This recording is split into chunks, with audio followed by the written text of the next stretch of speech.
Okay, so I went to order one of these bad boys and it felt like a pop quiz I didn't study for. The internet oracle told me the likely cause was a bad capacitor. So let's take it apart and see if we can find one. Yeah, I don't know if you can tell, but there seems to be some sort of gooey substance. Yeah, I think that's our problem. And it stands for 60 microfarads. I guess that's the bump this thing gives the motor when it first starts up when you throw the switch. Hey everyone, when you're done here, don't forget to check out my other content.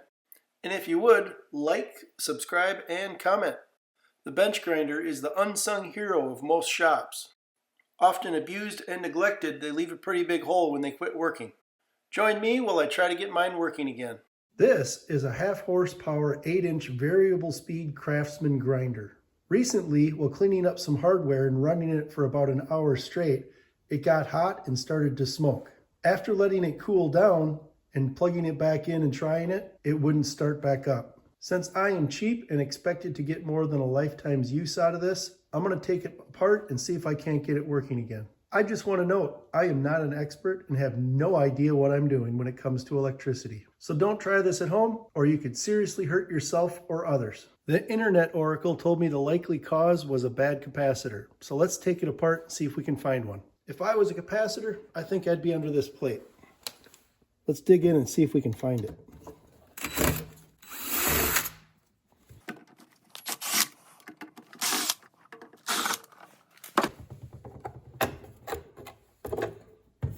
That looks a little more complicated than I expected, but yep, there's a capacitor. I'll zoom you in there. All right, enhancing.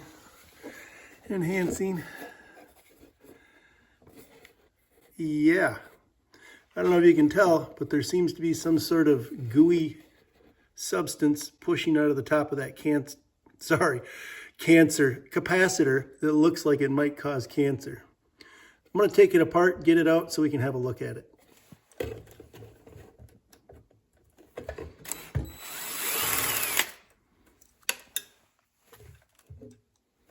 I love magnets.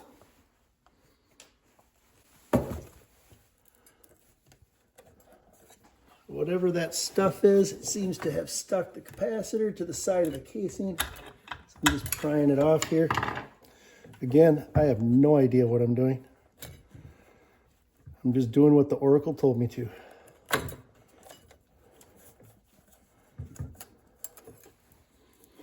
Yep, I don't think that's right. I'm going to bring you in for a closer view. Enhancing. Yeah, I think that's our problem. I looked these up. They're about 12 bucks. I think I'm going to get one. Just do the old parts cannon and see what happens. It looks like there's 2 wires held together by wire nuts, and I can't see any sort of signs that it matters about polarity or anything like that. So I'm just going to go, oh, looks like these are crimped on. How nice. I grabbed my uncrimpification tool. There we go.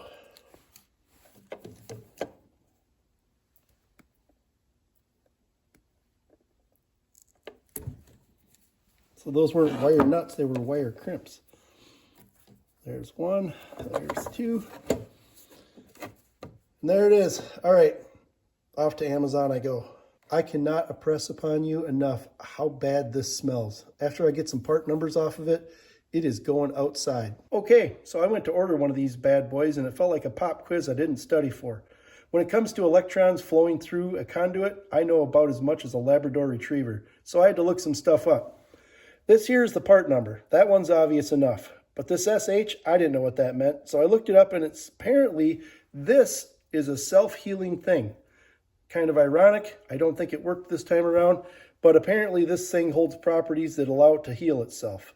This next part, 60UF, it's actually 60 μF, and it stands for 60 microfarads. I guess that's the bump this thing gives the motor when it first starts up when you throw the switch. This 50 to 60 hertz, I guess that is what the electrons are vibrating at in the conductor. This 250 volts AC, I guess it means that this thing can operate up to 250 volts. And when it does that, it's operating at 50 hertz. And when it's operating at 120, it's operating at 60 hertz.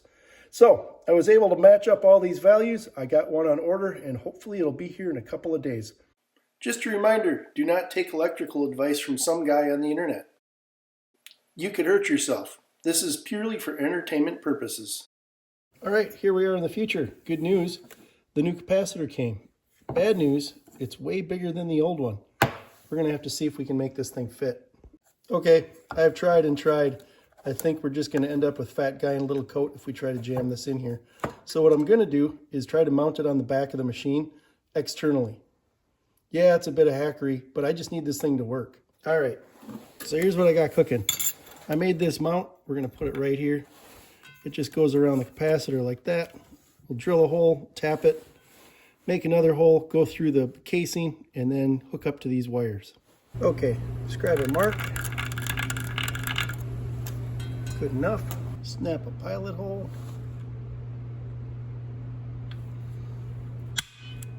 Drill a hole.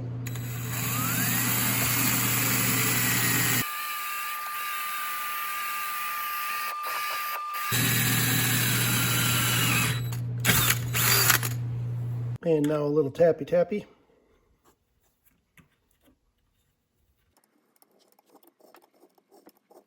Gotta love cast iron.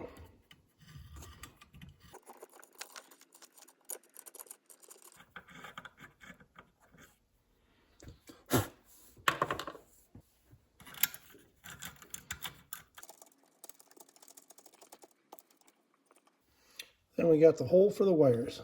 I think about right there.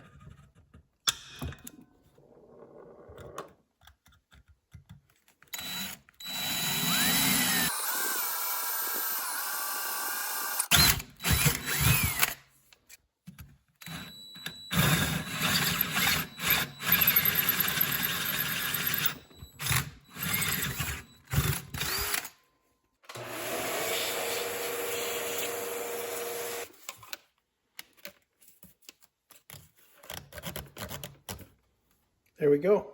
All right, I got this for the wires.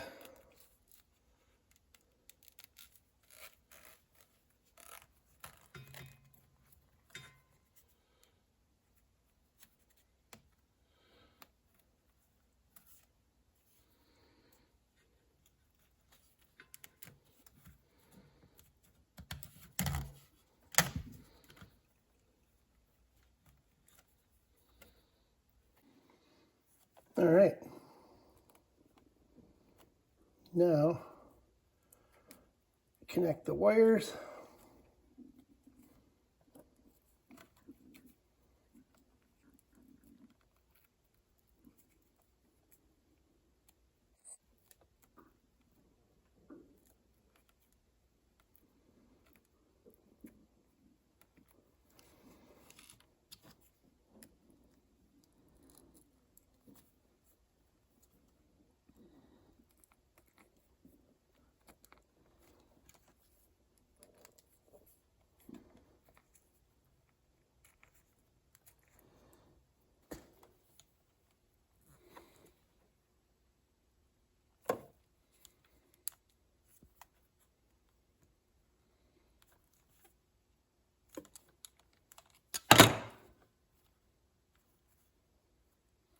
There we go. And put the cover back on.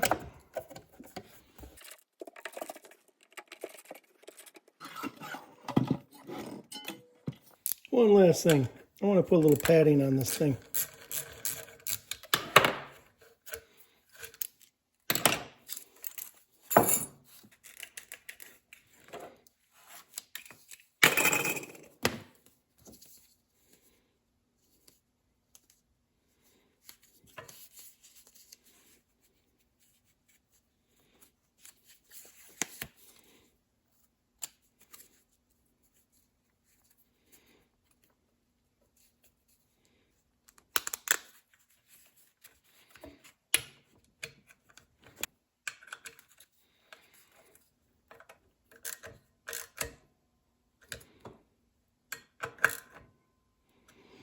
There we go.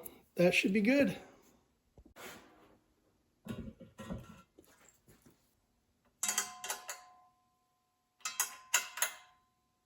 let's see if it fires up again.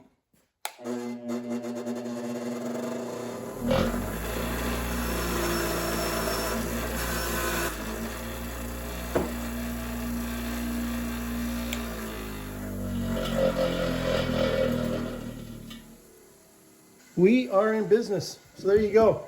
Like I said, don't try this at home. I have no idea what I'm doing when it comes to electrical. Clearly, I got some balance issues to work out, but that should be easy enough. Hopefully this helps you out. If your grinder quits working, take it apart. See if it has one of those capacitors. For 12 bucks, you might be able to get it back on the road again. Anyways, hope this helped. Thanks for watching.